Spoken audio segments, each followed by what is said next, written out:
আজকে আমি একটা নতুন রেসিপি করেছি, সেটা হলো কাঁচা কলার কোপ্তা। কাঁচা কলার কোপ্তা কিভাবে করেছি এখন তোমাদেরকে আমি সম্পূর্ণ ভিডিওটা দেখাবো। কলাগুলোকে আমি এই যে 2 পিস করে করে কেটে নিয়েছি। তিনটে কলা ছিল, 6 পিস হয়ে গেছে। এখন আমি এগুলোকে প্রথমে একটু সিদ্ধ করে নেব। তারপরে আমি এই যে ডালগুলোকে ভালো করে ধুয়ে এখন 1 ঘন্টার মতো ভিজিয়ে রাখবো।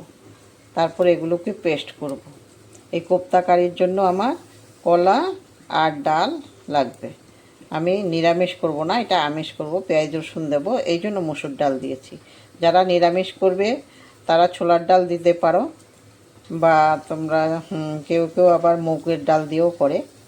ছোলার ডাল দিলেও ভালো হয়, নরম তুলতুলে হয়। আমি নিরামিষ করব না, আমি পেঁয়াজ রসুন দেবো, এই জন্য আমি মসুর ডাল দিয়েছি। তো এখন আমি কলাগুলো প্রথমে সেদ্ধ করে নেব। কলাগুলো এখন বসিয়ে দেব। কলাগুলো বসানোর আগে আমি এই যে প্রেসার কুকার বসিয়ে দিয়েছি। প্রেসার কুকারের জলের মধ্যে আমি একটু হলুদ দিয়ে দেব। ওই হলুদের মধ্যেই আমি কলাগুলোও দিয়ে দেব। হলুদের মধ্যে কলা সেদ্ধ করলে কলাটা কালো হয় না, এই জন্য আমি একটু হলুদ দিয়ে দিয়েছি। এখন আমি এটাকে ভালো করে একটু সেদ্ধ করে নেব। মসুর ডালগুলো আমি এখন পেস্ট করে নেব। ভিজে গেছে, 1 ঘন্টার মতো ছিল। এখন আমি মসুর ডালগুলো আবার ধুয়ে তারপরে নিয়েছি। এখন আমি পেস্ট করে নেব এগুলো। পেস্টের মধ্যে আমি 2টো কাঁচা লঙ্কা দিয়ে দিচ্ছি আর একটু জল দিয়ে দেব। মসুর ডালগুলো পেস্ট করা হয়ে গেছে। এখন আমি মশলাটা পেস্ট করে নেব। এখানে কিছু আদা দিচ্ছি, একটু রসুন দিচ্ছি, আর দেব পেঁয়াজ। কিছু পেঁয়াজ কুচি দিয়ে দিচ্ছি। এগুলো আমি এখন পেস্ট করে নেব। এটার মধ্যে আমি কাঁচা লঙ্কাও দিয়ে দিচ্ছি, 3টে কাঁচা লঙ্কা দিয়ে দিচ্ছি। তোমরা যে যেমন খাও ওই হিসেবে লঙ্কা দেবে। কলাগুলো আমি সেদ্ধ করে নামিয়ে নিয়েছি। এখন এগুলোকে আমি মেখে নেব। প্রথমে এইভাবে করে নেব, ভেঙে নেব। আমি একটু আলুও দেব। আলুটা আমি আগে সেদ্ধ করে রেখেছি। এখন এটাকে একটু গ্রেট করে দিচ্ছি।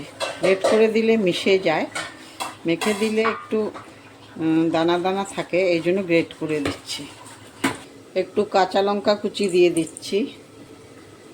ডাল পেস্টগুলো দিয়ে দেব। এখন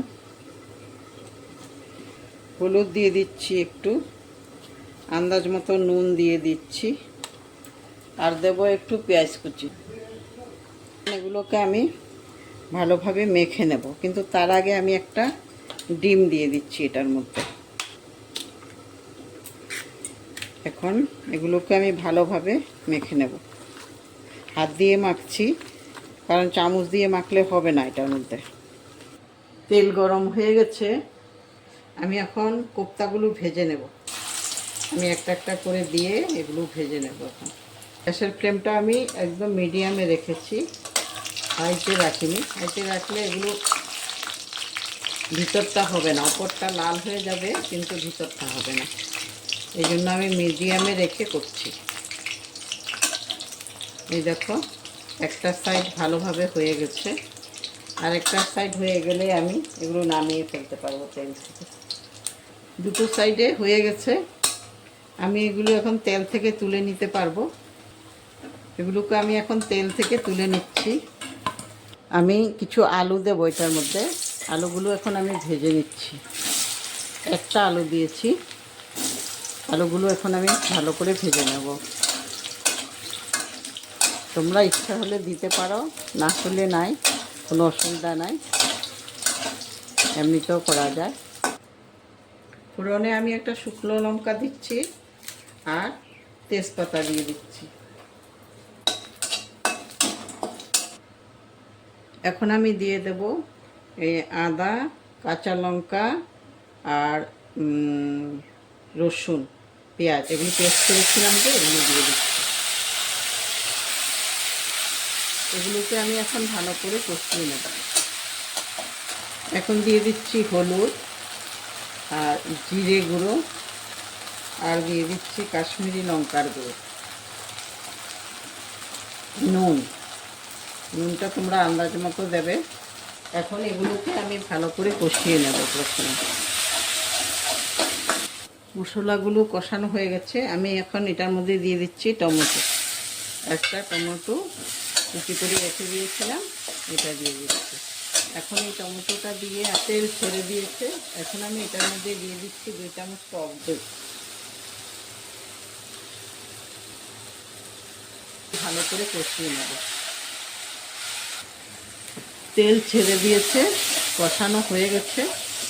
এখন আমি জল দিয়ে দিতে পারবো।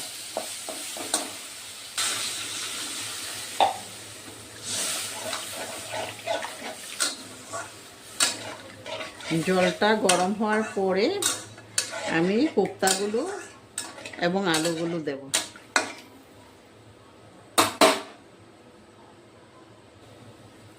ঝোল গরম হয়ে গেছে। এখন আমি ঝোলের মধ্যে প্রথমে এই যে আলুগুলো দিয়ে দিচ্ছি, তারপরে কোপ্তাগুলি দেব। এখন